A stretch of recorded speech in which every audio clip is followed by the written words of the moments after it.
Oh my God. What happens to a horse that nobody wants? This is the question that nobody in the small town of Dusty Creek had bothered to ask. But Marcus, the old rancher with gray hair like winter clouds and hands that had forgotten how to hold anything but work, he thought about this question almost every day.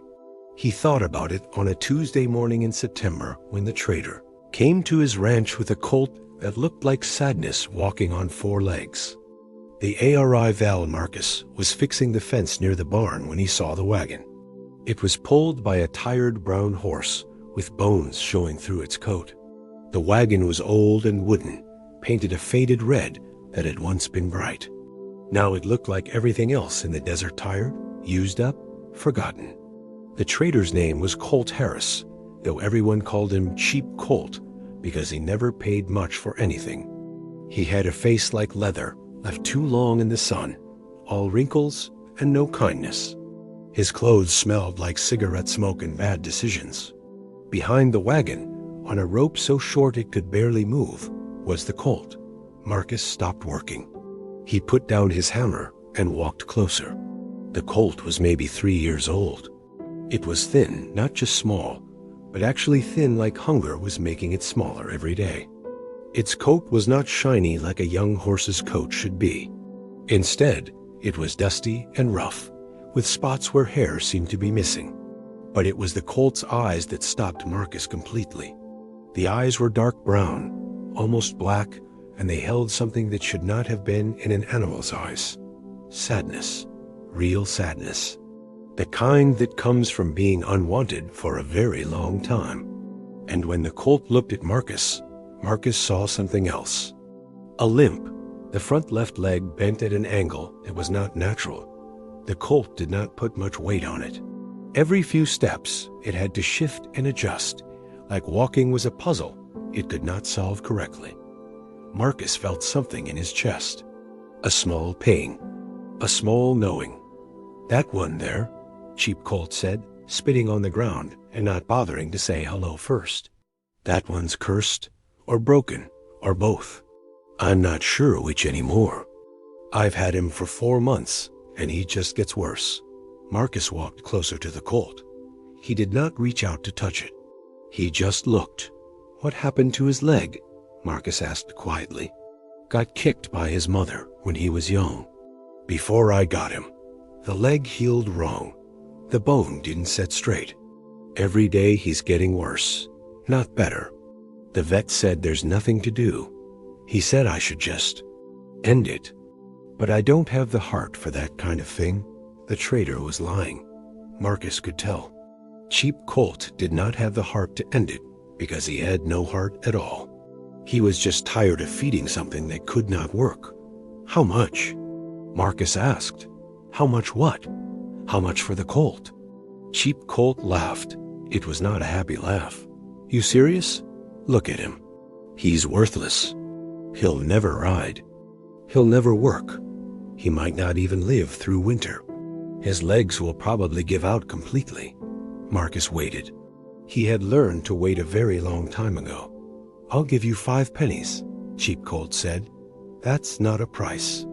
That's me asking you to take him off my hands because I'm tired of looking at him every morning. 5 pennies, and he's yours.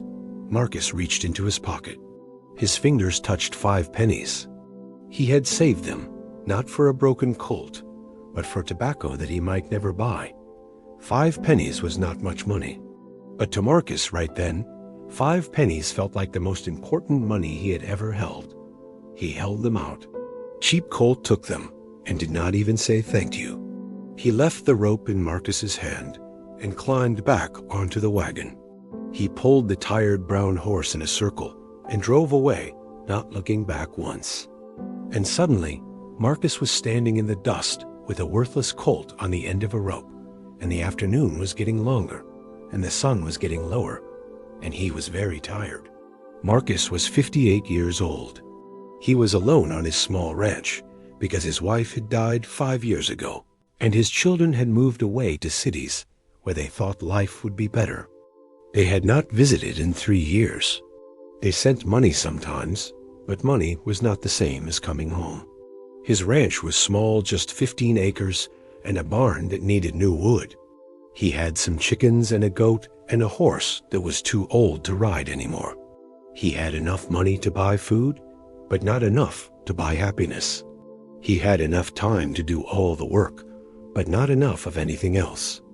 Marcus was, in the way that quiet people are, very lonely. He looked at the Colt. The Colt looked at him. There was something in that moment, something small and quiet and true. "Come on," Marcus said softly. "Let's get you somewhere with water." The Colt followed Marcus to the barn. It walked slowly because of the bad leg, but it followed. Marcus gave it clean water in a bucket. He gave it hay that was soft and good. He found an old blanket and spread it on the ground where the Colt could stand. The Colt did not eat much. It drank the water, but slowly, like even drinking was hard work. Marcus sat on a wooden bench outside the barn. He watched the sun go down. The sky turned colors that had no names, orange and pink and purple all mixing together. The desert wind picked up and moved through the valley the way it always did when the day was ending. He thought about why he had done it. Why he had paid 5 pennies for a horse that everybody said was worthless. Why he had given his tobacco money for something that probably would not live long enough to matter. And he realized something that he had not let himself know before. He had seen himself in that Colt, a broken thing, a thing that nobody wanted, a thing that carried pain that was not getting better. Maybe that was stupid. Maybe it was just a lonely old man seeing his own sadness in an animal's eyes. But that night, Marcus did something he had not done in a very long time. He talked to someone. He talked to the Colt. "Nobody wanted you," Marcus whispered in the darkness. "I know how that feels. I know what it's like to be the thing that nobody wanted. But you're here now. And I'm here. And maybe that's something. Maybe that's enough to start with." The Colt was still awake. Marcus could hear it breathing. "I'm going to call you Shadow," Marcus said, "because you're small and quiet and dark, but you're real. You're still here. And I see you." In the darkness of the barn, with the wind moving through the spaces between the wooden boards, something changed. Not big, not loud, but real. A worthless Colt and a lonely old man had found each other. And neither of them knew yet that this was the beginning of something that would become a legend. The worst morning. 3 weeks had passed since Marcus brought Shadow to the ranch. 3 weeks of soft words and gentle hands. 3 weeks of mixing oats with honey because Shadow would not eat plain food. 3 weeks of sitting in the barn at night, telling the Colt stories about the old days, about horses that meant something, about riders who loved their animals more than they loved their own lives. Shadow had gotten a little stronger. The Colt still limped. The bent leg was still wrong. But Shadow ate better now. The dark eyes had changed. They still held sadness, but there was something else there too. Something like hope. Something like knowing it was not alone anymore. Marcus had begun to love the Colt in the quiet way that lonely people love broken things. Then came the morning that changed everything. Marcus was feeding the chickens when he heard the sound of a horse coming fast. Really fast. The kind of speed that means trouble. He turned and saw a cloud of dust coming toward the ranch from the direction of the valley road. As the dust got closer, Marcus could see it was a rider on a fast horse.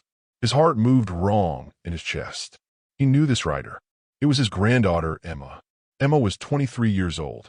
She lived on a bigger ranch 2 valleys over with her husband, Robert, and their young son. Emma was strong and brave and kind. But Marcus had never seen her ride like this. Not fast like running, but fast like running for something bad. Emma jumped off her horse before it even fully stopped. Her face was white. Her eyes were scared. "Grandfather," she called out, running toward him. "Oh God, Grandfather, they took everything."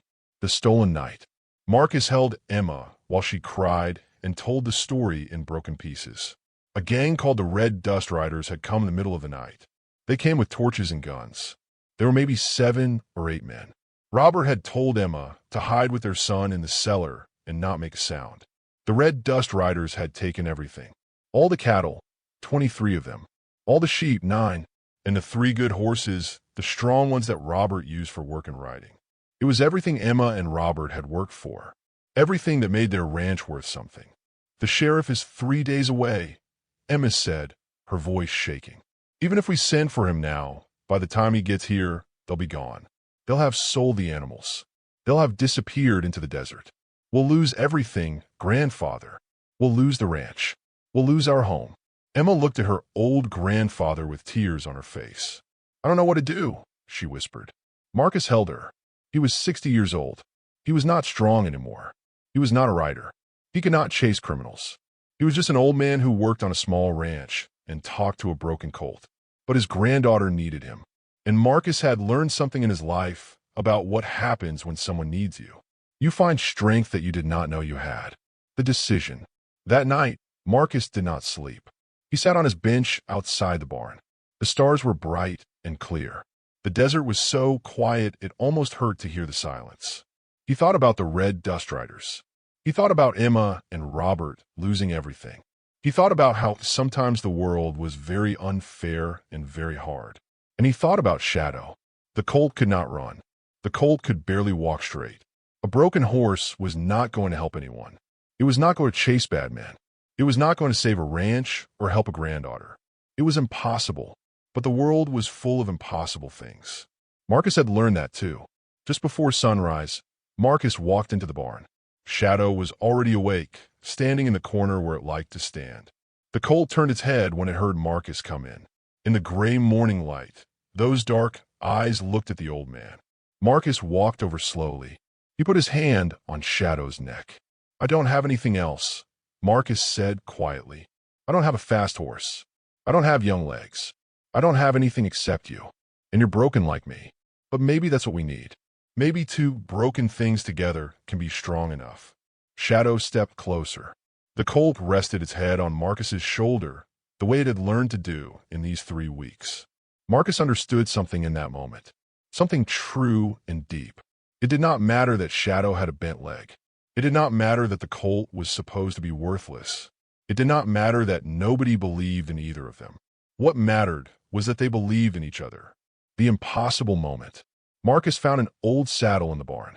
It was not fancy. It was worn and faded and had belonged to his wife's father many years ago. But it was strong. It would hold. He put the saddle on Shadow carefully, talking the whole time, telling the colt what he was doing and why. Emma stood in the barn doorway. Grandfather, you can't ride Shadow. The colt can barely walk. It's not strong enough. You can't chase the red dust riders on a broken horse. Marcus did not answer. He just finished putting on the saddle. He led Shadow outside into the early morning. The sun was starting to come up, painting the sky pink and gold. Marcus looked at his granddaughter one more time. I have to try, he said simply. Then he put his foot in the stirrup and swung himself up on his Shadow's back. And something happened. Something that Marcus could not explain and would never try to explain. The moment his weight settled on the saddle, Shadow changed. The colt's limp disappeared. The bent leg moved straight and strong. The body that had been thin and sad suddenly seemed powerful and sure. Shadow stood up tall, and Marcus suddenly felt like he was sitting on a real horse. Not a broken animal. A real horse. A real horse with purpose. Shadow moved forward, and there was no limp. No hesitation. No weakness. Just smooth, powerful steps. Marcus felt Emma's eyes on him.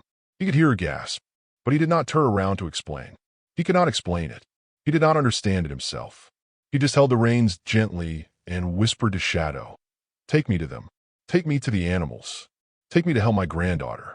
That's all I ask." Shadow turned toward the desert where the red dust riders had gone. And as the sun rose higher, Marcus and the broken colt rode out together into the wide, empty land. Behind them, Emma watched until the dust covered them completely.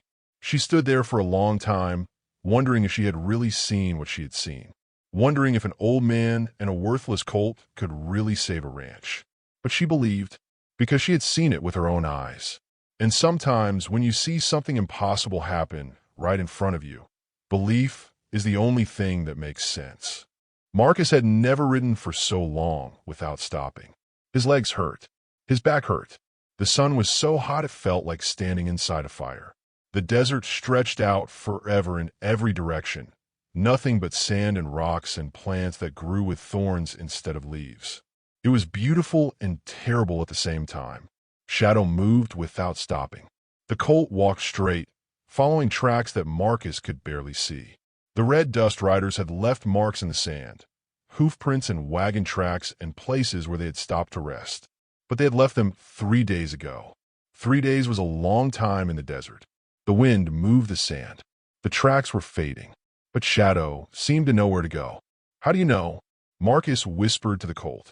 "How do you know which way to go?" Shadow did not answer. The Colt just kept moving, steady and sure, never getting tired, never getting confused. Marcus tried to remember what he knew about horses. Horses could smell water from very far away. Horses could sense direction. Horses had instincts that humans did not have. But this was different. Shadow was not looking for water. Shadow was not trying to get home. Shadow was following something. Something that only Shadow could see or feel or know. By evening, Marcus was so thirsty his tongue felt like leather in his mouth. He had brought water in a leather bag, but it was almost gone. He shared the last of it with Shadow, pouring it into his hand and letting the Colt drink from his palm. Shadow's lips were soft and gentle. The Colt was careful not to hurt Marcus's hand. Marcus understood something in that moment.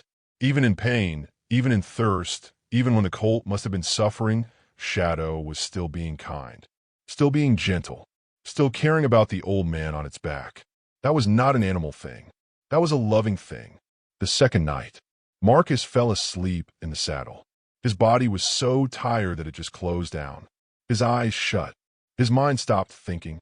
He was still upright, still on Shadow's back, but he was asleep. In his dreams, he saw his wife. She had been dead for 5 years, but in the dream, she was alive. She was young and beautiful and smiling at him the way she had smiled when they first met. "You're doing the right thing," she said in the dream. "How do you know?" Marcus asked. "Because you're not riding alone. Neither are you. And when you ride with love, you never get lost." Marcus woke up suddenly. The moon was bright. The desert was silver under the moonlight. Shadow was still moving, still walking, still following the invisible trail. Had the dream been real? Had his wife really spoken to him? Marcus did not know. He did not care. He just held on to Shadow's mane and trusted. Trust was all he had left. The third day, the storm. On the third day, the sky changed color. It started as a small darkness on the horizon. Marcus thought it was smoke at first. Then he thought it was clouds. But it was not clouds. Clouds did not move like that. Clouds did not have lightning inside them. It was a storm, and not just any storm. The kind of storm that the desert made. Violent and terrible and angry. The kind of storm that took horses and riders and never gave them back. Marcus had heard the stories his whole life. Men in the towns talked about the desert storms. They said the wind was strong enough to knock a man off a horse. They said the rain came so hard it hurt. They said the lightning would kill you if it touched you. They said nobody ever came back from riding into one. Marcus felt fear in his chest. Real fear. The kind that makes you want to stop and turn around and give up. "Shadow," he said, "we should turn back. We should go home. This is not safe." But Shadow did not slow down. Shadow did not hesitate. Shadow moved faster. "Shadow, no," Marcus called out, but his voice was weak. The wind was starting to blow harder now. The sky was getting darker. Marcus realized something strange. Shadow was not running from the storm. Shadow was running toward it. The Colt was running toward the one thing that should have been most terrifying. Shadow was running straight into the dark and the danger and the thunder. Marcus held on tighter. He did not understand, but he trusted. Inside the storm hit like an explosion. The wind was so strong, it pushed Marcus against Shadow's neck. Rain fell so hard it felt like being hit by stones. The sky was not sky anymore. It was just darkness and lightning and noise that had no end. Marcus could not see. He could not hear anything except the storm. He could not think. He could only hold on and trust that Shadow knew what to do. Lightning flashed. For one moment, Marcus could see everything around him. And in that moment, he saw something impossible. He saw the red dust riders. They were below them, in a canyon, sheltering from the storm. Their horses were wild-eyed and panicking. Their supplies were blowing away in the wind. They had lost control. The stolen cattle were there. The stolen sheep were there. The stolen horses were there. Emma's animals, her life, her home, all found, and Shadow had known. Somehow, in a way that made no sense, Shadow had known exactly where to find them. The storm raged for what felt like hours, but was probably only minutes. Then it passed. The darkness became light. The wind became quiet. The rain stopped. Marcus and Shadow stood in the calm after the storm, looking down at the canyon where the red dust riders were trying to understand what had happened. The truth. Marcus looked down at Shadow's front leg. It was straight. It was strong. There was no limp. There was no bent angle. It was the leg of a powerful horse, a perfect horse, a horse that had never been broken at all. Marcus wanted to understand. He wanted to know how this was possible. He wanted to know what Shadow was. He wanted to know if Shadow was even a real horse or if the whole thing had been a dream. But Shadow turned its head and looked at Marcus with those dark eyes. And in those eyes was something that was not an animal thing. It was a knowing thing. It was a gentle thing. It was a thing that said, without words, do not ask questions about miracles. Just accept them. Just believe in them. Just love them. Marcus nodded. He understood. He looked down at the canyon where the red dust riders were beginning to move, to understand, to realize that they had been found by something they could not fight and could not explain. Marcus had won, without weapons, without violence, without anything except a broken old man and a broken young horse who had become unbreakable together. The legend was being born. Marcus did not remember most of the ride back. His body was so tired that his mind had stopped working properly. He was awake, but he was not really there. He was somewhere between sleeping and waking, between living and dreaming, between being a real man and being a ghost. Shadow carried him home. The Colt moved steadily, never getting tired, never stopping for rest. Marcus leaned forward on Shadow's neck, his hands holding the mane, his legs barely able to grip the saddle anymore. He had no water left. He had no food left. He had nothing except the knowledge that Shadow would get them home. And Shadow did. The desert changed as they rode. The empty spaces started to fill with things Marcus recognized. A rock formation that looked like a sleeping giant. A dried riverbed where he and his wife had picnicked 50 years ago. A group of 3 tall trees that stood alone on the horizon like old friends waiting. The ranch was getting closer. Marcus's mind was so tired that it confused things. Sometimes he thought he was riding with his wife. Sometimes he thought he was a young man again, strong and sure. Sometimes he thought he was riding into a dream and would never wake up.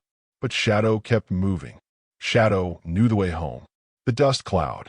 The neighbors saw them coming first. It was early morning, just after sunrise, when dust started rising from the southern road. One of the ranch hands from the next property over was fixing fence when he saw it. He called out to the others, and they all came running. Everyone in the valley knew about the stolen animals. Everyone knew about Emma crying on Marcus's porch. Everyone knew that an old man on a broken colt had ridden out 3 days ago, and most people had decided he was riding to his death. But now something was coming toward them through the dust. Something big. Something with sounds. Something that sounded like animals.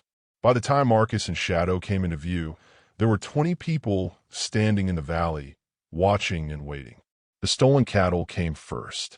They were confused and tired, but they were alive and they were moving toward home. After the cattle came the sheep, bleating and calling out, their voices saying relief and fear all mixed together. Then came the 3 stolen horses, walking strong and proud, as if they were proud to be coming home. And behind all of them, small and steady and impossible, came Shadow. And on Shadow's back, barely sitting up, barely holding on, barely still alive, was Marcus. The stopping. Shadow stopped at the edge of the ranch yard. The Colt stood there, right in the middle of the dust, with all the animals gathered around it like Shadow was their leader. Like Shadow had told them the whole way, "I will bring you home." Marcus tried to climb down from the saddle, but his legs would not work. They had forgotten how to be legs. They just hung there like pieces of rope that did not belong to him anymore. A young man named David ran forward and caught Marcus as he fell. Marcus hit the ground softly, and the dust rose around him like a cloud. He was breathing, but he was barely conscious. He had ridden so hard and so long that his body had nothing left to give. "Marcus!" David called out. "Marcus, can you hear me?" Marcus could not speak. His mouth was too dry. His voice was gone. He just lay in the dust and breathed and tried to remember why this mattered. Then he heard a voice. It was Emma. "Grandfather!" she was screaming. She was running. She was falling to her knees beside him in the dust. "Oh my God! Oh my God, you did it! You really did it!" Shadow's moment. Everyone was focused on Marcus. Everyone was kneeling around him, checking if he was alive, checking if he was hurt, calling for water and medicine and help. But David looked at Shadow. Something had happened to the Colt. The limp was back. The front left leg was bent again, the way it had been that first day on the ranch. Shadow was standing with weight on only 3 good legs, favoring the broken one, looking as exhausted as an animal could look. The bent leg was real. The limp was real. The magic that had made Shadow strong was gone, and what was left was just a tired, broken Colt that had given everything it had. David walked over to Shadow and put his hand on the Colt's neck. "You did it," he whispered. "You brought him home." Shadow's dark eyes looked at David, and in those eyes was something that made David feel like the Colt understood. Like the Colt knew that it had done what it came to do. Like the Colt was ready to rest now. The care. The neighbors brought water and bandages and medicine. They brought food and blankets. They brought news to the other ranches, and by afternoon, there were people coming from 5 different directions, all wanting to see the miracle. Marcus woke up as the sun was setting. He was in his own bed. His hands had been cleaned. His body had been washed. Someone had given him water and food, and he had eaten without knowing it. Emma was sitting beside him. "You're awake," she said, and tears started falling from her eyes again. "The animals?" Marcus whispered. His voice sounded like it was coming from very far away. "All home," Emma said. "All safe. Robert is out there right now with the others. We found the red dust riders still in that canyon. They didn't even try to run. It was like they were broken by what happened, like they couldn't understand what had beaten them." Marcus nodded slowly. He understood. How could they understand? He did not understand it himself. "Shadow?" he asked. "In the barn," Emma said. "David is watching him. The Colt is eating and drinking. Its leg is bad like before, but it's alive. It's here. It came home. The legend begins." That night, people gathered at the ranch. They brought food, and they sat outside under the stars. They talked about what had happened. They told stories about the old man and the broken Colt. They tried to understand how it was possible. Nobody could explain it. Nobody could say how an old man and a worthless horse had done what nobody else could do. Nobody could say how Shadow had known where to go. Nobody could say why the Colt had become strong and then broken again. But everyone had seen it. Everyone knew it was true. One of the old men, named Tom, stood up and raised his cup. "I have lived 70 years, Tom said. I have seen a lot of things, but I have never seen anything like this. An old man everybody forgot about, and a Colt everybody threw away. Together, they did the impossible. That is not just a story. That is a legend. That is proof that broken things can be strongest. That is proof that love makes miracles." Everyone raised their cups. And in the barn, Marcus sat beside Shadow, running his hands along the Colt's neck, not asking questions, not needing answers, just grateful for the journey that had brought them home. The legend was born, and it would never die. 10 years passed after Marcus rode Shadow back from the desert. 10 years is a long time. Long enough for children to grow into young men. Long enough for memories to fade. Long enough for most stories to disappear completely, forgotten like rain that falls on rocks. But this story did not disappear. Instead, it grew. Marcus never told anyone the real story. He never explained what happened in the desert. He never said how Shadow knew the way. He never revealed why the Colt's leg was bent one moment and straight the next, then bent again when they came home. When people asked him, he would just smile and shake his head. "Some things are not meant to be explained," he would say. "Some things are just meant to be believed in." This made the story even more powerful, because when you do not explain a mystery, people fill it with their own understanding. Some people said Shadow was magic. Some people said the Colt was an angel sent to help a lonely old man. Some people said it was just love, pure love between two broken things that had found each other. Maybe they were all right. Maybe it was all of those things. The ranch grew. Emma and Robert's ranch grew bigger and stronger. With the stolen animals returned, they had been able to rebuild. Within 5 years, they had doubled their herd. Within 10 years, they were one of the biggest ranches in 3 valleys. But they never forgot who had saved them. Emma named her first son Marcus, after her grandfather, and she told her son the story. She told him about the old man and the broken colt. She told him about the desert and the storm. She told him that true bonds between people and animals could survive anything. Marcus Jr. grew up knowing about Shadow. He grew up knowing about his grandfather's journey. He grew up knowing that love was stronger than logic. When he was old enough, Emma took him to his grandfather's ranch to meet Shadow. The colt was old by then, very old. Shadow's coat was gray now, the same color as Marcus the elder's hair. The colt moved slowly, the bent leg still there, still causing the limp that had never truly gone away. But when Shadow saw young Marcus, something happened. The colt walked toward him, not fast, but with purpose.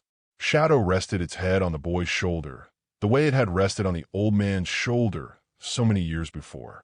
Young Marcus understood something in that moment. He understood that this horse had been more than a horse. This horse had been a teacher. This horse had shown his grandfather something about loyalty and courage and love. And now it was showing him, too, the ritual. Every morning for 17 years, Marcus would walk to the barn before sunrise. He would bring water and hay for Shadow. He would sit beside the colt and tell it things. He told about his day. He told it about the ranch. He told it about his worries and his hopes and his dreams. Shadow would just listen. The colt would stand there, patient and kind, the way it had been that first day when Marcus bought it for 5 pennies. The neighbors would see Marcus going to the barn every morning, and they knew something holy was happening there. They knew that old man and that broken colt had something that the world could not understand. One morning, when Marcus was 70 years old, he woke up and knew it was the day. He could feel it in the air. He could feel it in his bones. He could feel it in the way the light came through the window. He walked to the barn earlier than usual. The sun had not come up yet. The world was still dark and blue and quiet. Shadow was waiting for him. The colt was standing in the same place where it always stood, but something had changed. Shadow was not moving. Shadow was just standing, waiting, ready. Marcus put his arms around the colt's neck. "Thank you," he whispered. "Thank you for everything. Thank you for saving my granddaughter. Thank you for letting me ride with you. Thank you for being my friend when I had no one else." Shadow's breathing slowed. The colt was not suffering. It was not in pain. It was just ready to go. Marcus held the colt as Shadow breathed its last breath. He held the colt as the great heart stopped beating. He held the colt as the life left those dark eyes. And Marcus understood something that was more true than anything he had ever known. Some bonds do not end when the body dies. Some love does not stop when the heart stops beating. Some loyalty lives forever. The burial. They buried Shadow in the ranch yard, in the spot where the colt had first stood on that day so many years before. Not just Marcus came to the burial. Emma came with her family. Robert came. David came. Tom came. And they brought others, people from 5 valleys who had heard the story and wanted to say goodbye to the legend. They put Shadow in the ground with respect and honor. They did not say words about an animal. They said words about a hero. They said words about courage. They said words about love. And Marcus did something that shocked everyone. He cut a piece of his own hair, long gray hair, white at the edges, and he tied it together with Shadow's mane. He tied them together in a knot that could not be broken. Then he buried them together in the ground. "So we stay together," Marcus said simply. "Even here, even now, we stay together. The legend that never dies." Marcus lived for 10 more years after Shadow died. He was 80 years old when his heart finally gave out. They found him in the barn, sitting on the bench where he had spent so many mornings talking to the colt. But that is not the end of the story. That is only the end of Marcus. The story did not end. The story grew. Children in the valley still hear the story. They hear about the old man and the broken colt. They hear about the desert and the impossible journey. They hear about how two forgotten things became legendary together. And when a child finds an animal that everyone says is worthless, that child thinks of Shadow. That child thinks, maybe this one is special. Maybe this one is waiting for someone who believes in it. Because that is what the story teaches. That is the lesson that lives forever. Loyalty never dies. It just changes shape. It moves from one heart to another. It travels through time and memory and story. True bonds outlive death. A man and a horse from a small valley in an old desert. Their bond is stronger now than it ever was. Their bond lives in every person who hears their story and believes. The mystery remains. To this day, no one knows what Shadow really was. No one knows how a broken colt could walk straight. No one knows how the colt knew the way through the desert. No one knows why Shadow had a limp when it arrived and a limp when it left, but strength in between. And that mystery is the most beautiful thing about the story. Because sometimes the greatest truths cannot be explained. They can only be felt. They can only be believed. They can only be remembered. Marcus never told the secret. Shadow never revealed it. And the desert keeps its silence. But somewhere in the valley, on quiet mornings when the sun is rising and the wind is moving through the empty spaces, people swear they can see them.